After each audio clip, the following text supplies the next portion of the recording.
Tu n'arrives pas à te poser même quand tu en as besoin, ou alors tu culpabilises à l'idée de ralentir, comme si en fait tu trahissais quelque chose de plus profond de toi. Mais est-ce que tu t'es déjà demandé pourquoi tu avais ce comportement-là, cette réaction-là vis-à-vis du fait de ralentir?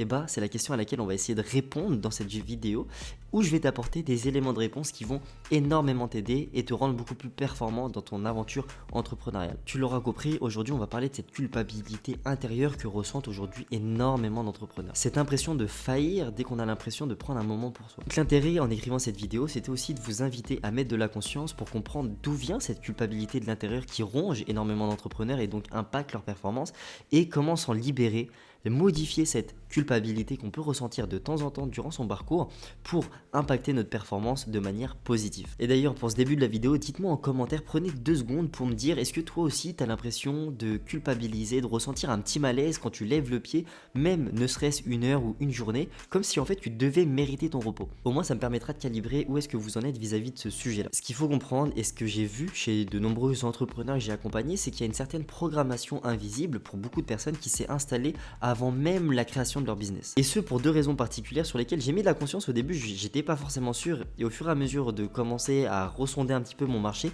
je me suis dit bien sûr ça doit venir de là. Le premier, ça va être le conditionnement culturel. Qu'est-ce qui fait que je te dis ça? C'est qu'on vit dans un monde, et je pense tout comme moi, tu as dû le remarquer, et l'évolution de ces dernières années, c'est que on vit dans un monde où être occupé et glorifié d'une certaine manière. Donc on valorise les personnes qui bossent tard, qui courent partout, en tout cas qui ont l'impression de mettre énormément de mouvements autour d'eux dans leurs différents domaines de vie, et que de l'extérieur on a l'impression qu'ils gèrent, mais on ne sait pas réellement ce qui se passe à l'intérieur de soi. Mais bon, en tout cas de l'extérieur on a l'impression que les personnes c'est des ovnis.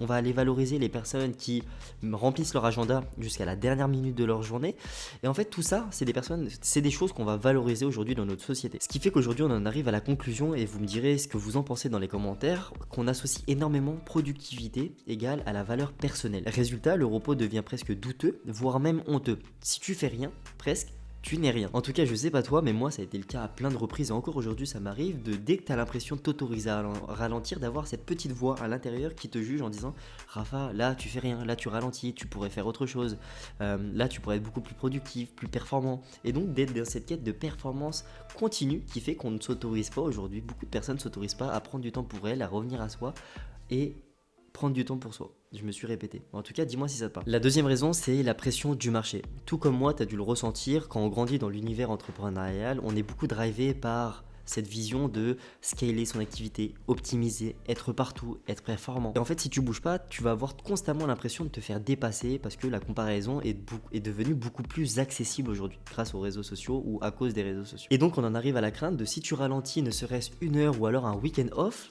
t'as l'impression que ton entreprise va s'écrouler ou prendre des années de retard. Et en fait, cette peur qu'on a, faut le rappeler que c'est juste une illusion qui est drivée par énormément de peurs plus inconscientes dans lesquelles on grandit constamment, parce que on est sur les réseaux, parce qu'on se compare énormément, parce que c'est ancré en nous ces choses-là. Et cette pression du marché, beaucoup la ressentent, mais même à tout niveau, et je pourrais prendre différents exemples de clients que j'accompagne qui ont des belles activités. De l'extérieur, on a l'impression effectivement qu'ils sont dans un cocon, qui gèrent, qui sont performants, qui ont du chiffre d'affaires, mais qu'en interne, effectivement, quand tu poses des questions, et comme je réutilise souvent cet exemple de voir l'arrière de la scène de théâtre, et ce sont des personnes qui se mettent une pression énorme à l'idée de ne pas ralentir, de ne pas prendre du temps off, de ne pas profiter de leur famille, puisque ils sont dans cette influence de performer, optimiser, scaler vis-à-vis de ce qui se passe à l'extérieur dans l'environnement entrepreneurial. Donc qu'est-ce qui fait que c'est contre-productif d'avancer dans ce schéma inconscient de toujours plus, toujours scaler, ne pas ralentir le rythme?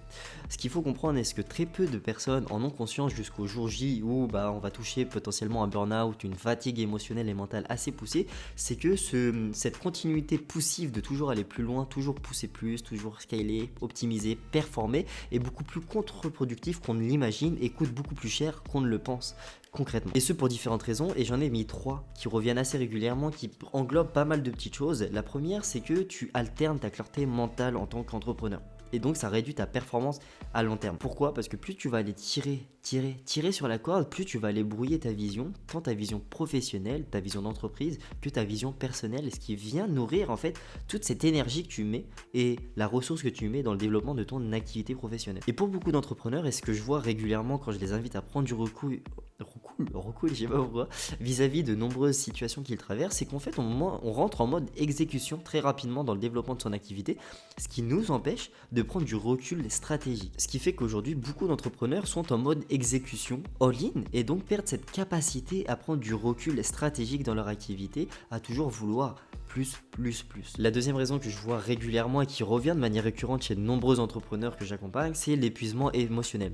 Ce qui fait qu'on fait face à des personnes qui sont beaucoup plus stressées, beaucoup plus fragiles émotionnellement et mentalement, et donc beaucoup plus frustrées. Et ce conditionnement qui fait qu'on arrive dans cet état-là a un impact énorme, pas tant sur notre activité professionnelle, mais aussi sur nos différents domaines de vie. Je prends l'exemple, il y avait ma copine qui est passée il y a pas longtemps. Regardez l'impact que ça a sur votre couple à des périodes données quand vous êtes beaucoup plus fragile, plus fatigué émotionnellement. Vous allez voir que au-delà du business, ça impacte énormément vos différents domaines de vie vis-à-vis de ce qui est important pour vous. Et ça, en termes de performance, dès qu'il y a un domaine de vie qui est un peu plus fragilisé, votre performance entrepreneuriale est douteuse entre guillemets. Ce qui fait qu'on se retrouve avec beaucoup d'entrepreneurs qui bossent beaucoup plus mais qui décident beaucoup moins bien et donc prennent des choix beaucoup plus à court terme. Et ce que j'aime bien dire à mes entrepreneurs pour rigoler avec eux, c'est que quand ils sont dans cet épuisement mental, émotionnel et que c'est une invitation à revenir à soi, à prendre du temps et à recentrer tout ça pour retrouver cet alignement, c'est qu'en fait là ils sont dans une période où c'est pas eux qui guident leur entreprise mais c'est le cerveau d'un chat. C'est l'esprit primitif qui prend des décisions à court terme, qui a trois choix, c'est soit l'attaque, soit la stagnation, soit la fuite. Et donc là c'est ok, je vais aller attaquer, donc prendre une décision très rapide, soit je vais fuir et donc je vais procrastiner, soit je vais stagner et je vais rien faire, notamment en fait aussi la procrastination.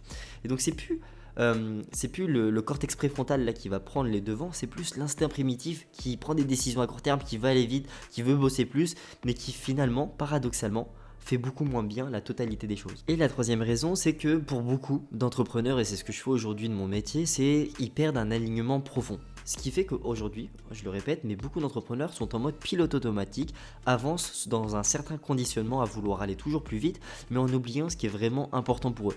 Et on se retrouve avec des personnes qui disent « mais moi j'ai plus de sens, j'ai plus de motivation, je procrastine beaucoup, j'ai peur d'échouer, j'ai peur de réussir ». Parce qu'en fait, il manque un alignement intérieur qui fait qu'aujourd'hui, ils sont centrés vis-à-vis de ce qui est important pour eux, vis-à-vis de leur activité professionnelle, et donc n'avancent pas avec la bonne énergie. Et donc derrière, c'est les résultats qui en payent les conséquences. Et comme vous le savez, j'aime bien utiliser des analogies pour montrer un peu le sujet qu'on aborde, et j'aime bien utiliser notamment les sportifs, parce qu'on peut les utiliser pour beaucoup de choses, les sportifs.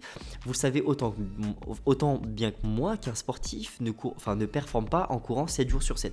Il performe en alternant productivité, intensité et récupération. Ce qui fait que toi aussi, moi aussi, nous qui regardons cette vidéo, nous avons besoin de cette alternance entre intensité et récupération parce que sinon, on ne crée pas, en fait, on est juste en train de survivre dans une nouvelle chose qu'on a créée volontairement nous-mêmes sans même s'en rendre compte. Et franchement, entre nous, ça ferait vraiment, voilà, vous m'avez compris, de laisser la gestion de notre entreprise au cerveau d'un chat et non à notre propre cerveau qui a énormément de potentiel.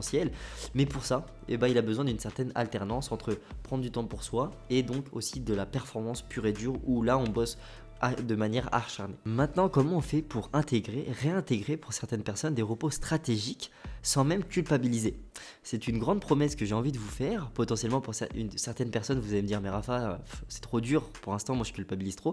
Mais vous allez voir, si je le fais moi-même avec certains clients qui ont certains chiffres d'affaires, même avec certains entrepreneurs qui débutent mais qui se mettent une certaine pression et culpabilisent dès qu'ils ralentissent, et ça veut dire si j'arrive à le faire avec toutes ces personnes-là, on peut le faire ensemble juste à travers cette vidéo et en rééduquant gentiment son petit cerveau à aller voir potentiellement repos égale performance. Mais vous allez voir, on y vient gentiment.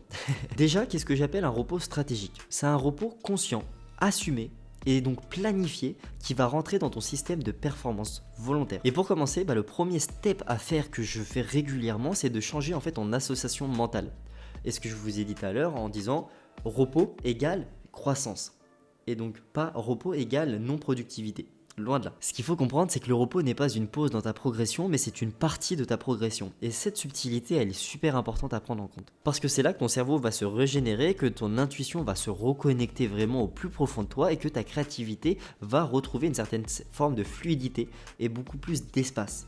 Et donc pour ça, j'ai envie de te poser la question de si tu traitais tes repos ou tes temps de pause comme une stratégie de croissance entrepreneuriale, comment est-ce que tu l'organiserais? Et ça, j'ai vraiment envie d'avoir une de tes réponses, soit en message privé, soit en commentaire sous cette vidéo, parce que si vraiment tu réponds avec de la fluidité et de l'honnêteté à cette question, et ben, tu vas voir que ça va faire une énorme différence dans les mois et semaines à venir. La deuxième chose qui va diminuer tous les points de friction à l'idée de ralentir, ça va être de structurer tes ralentissements, structurer tes repos. Parce que ce que j'aime bien dire aux entrepreneurs que j'accompagne pour aller les titiller, c'est que si tu planifies pas ton repos, bah c'est le stress qui va planifier ton burn-out. Et cette phrase, c'est vraiment une invitation à bloquer des temps maintenant dans ton agenda, des temps où tu as vraiment envie d'allouer à des choses beaucoup plus créatives, des temps où tu peux aller faire du sport, des temps où tu peux méditer, te reposer, lire un livre, je ne sais pas, dessiner, mais où tout ce temps-là ne doit pas être justifié par une certaine forme de responsabilité, juste un temps de repos volontaire que tu auras choisi de ton côté. Personnellement, je peux vous montrer un exemple concret, et ça c'est grâce aussi à ma copine qui m'aide beaucoup là-dessus, de mon côté.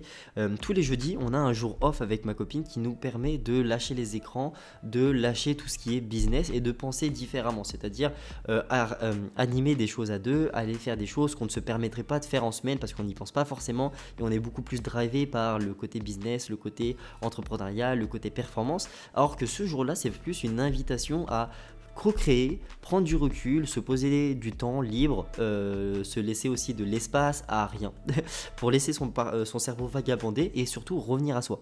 Et cet espace-là va te permettre le jour suivant et le jour d'après, le reste de la semaine, d'être beaucoup plus productif.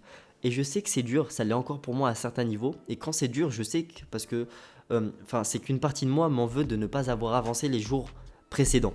Mais ça, c'est de ma responsabilité d'être productif les jours avant ce jour J, pour que ce jour J, quand il arrive, je planifie des choses qui n'ont rien à voir notamment avec le business et cette notion de performance. Et le troisième que j'aime bien passer, qui n'est pas forcément évident, et c'est pour ça, là je vais vous inviter aussi à repratiquer du journaling vis-à-vis de ça, ça va être d'analyser vos pensées de culpabilité avec beaucoup plus de curiosité, beaucoup plus d'empathie, mais surtout de la curiosité, et d'aller mettre des mots dès que vous ressentez de la culpabilité ou du stress vis-à-vis d'un repos volontaire placé de votre choix. Pourquoi je te dis ça? Parce que c'est une invitation à, dès que tu ressens de la culpabilité ou de la frustration, à ne pas combattre contre celle-ci, mais vraiment à l'écouter, parce que celle-ci, elle veut dire des choses. C'est cette expression de ton intérieur, entre guillemets. Et quand tu l'observes, demande-toi à qui est-ce que tu es en train d'obéir à ce moment-là quand tu ressens cette culpabilité, cette frustration. Elle est profonde cette question, mais à qui est-ce que tu es en train d'obéir quand tu ressens de la culpabilité, quand tu ressens de la frustration à l'idée de ralentir? Au moins, ça va te permettre de mettre des mots avec honnêteté et en te demandant potentiellement, est-ce que c'est ton ancien système de croyance qui fait que tu dois toujours aller plus vite, plus loin? Est-ce que tu dois aller toujours plus vite, plus loin pour être aimé? Là, c'est vraiment beaucoup plus profond. Est-ce que si tu ralentis, tu vas avoir la sensation de ne pas être assez? Et ça, le fait de le mettre sur papier va être une bonne manière d'aller vous faire accompagner par la suite et de gagner énormément de temps et d'énergie pour retrouver cette synergie, retrouver cet alignement au fond de vous. Parce que plus tu mets de la conscience sur ces réflexes, notamment ce qu'on fait en coaching quand on ralentit le rythme, plus tu as cette capacité à les transformer en quelque chose de beaucoup mieux. J'espère que cette vidéo vous aura plu, j'espère qu'aussi mon brainstorming vous apportera vraiment des clés actionnables et vous permettra de mûrir et de monter en conscience sur ce sujet-là. Et rappelez-vous, ralentir, ce n'est pas perdre du temps, vraiment, c'est gagner en profondeur, et ça, très peu en ont conscience, mais grâce à cette vidéo, je sais qu'il y a beaucoup de personnes qui vont évoluer sur ce sujet-là. D'ailleurs, n'hésitez pas aussi à me dire en commentaire c'est quoi le plus grand challenge que vous rencontrez vis-à-vis de ce sujet-là. Je sais que j'ai pas des robots qui me regardent, mes clients ne sont pas des robots, et je le répète souvent parce que à cause des réseaux, on a l'impression que tout le monde va bien, sauf que derrière l'arrière de la scène, je sais ce qui se passe réellement. Donc n'hésite pas à me transmettre en commentaire c'est quoi le gros challenge, le petit ou le gros challenge que tu rencontres vis-à-vis du fait de prendre des repos, de ralentir, qui impacte potentiellement ta performance. Et en tout cas, ça te permettra de gagner du temps, juste le fait de me l'exprimer, parce que potentiellement, je pourrais t'envoyer un petit message. Si je fais ces vidéos, c'est que j'accompagne plusieurs de mes clients grâce à mes coaching profond et la méthode XP à retrouver un alignement profond pour qu'ils continuent à accroître leur activité. Généralement, c'est des personnes qui ont des belles activités, mais qui rencontrent certaines difficultés, notamment prendre du repos sans culpabiliser. Donc, je t'attends en commentaire pour savoir comment est-ce que je peux t'aider de la meilleure des manières. En tout cas, j'espère que cette vidéo vous aura plu. N'hésitez pas à liker et à partager la vidéo à une personne, un entrepreneur qui en aurait besoin et à qui ça pourrait énormément contribuer.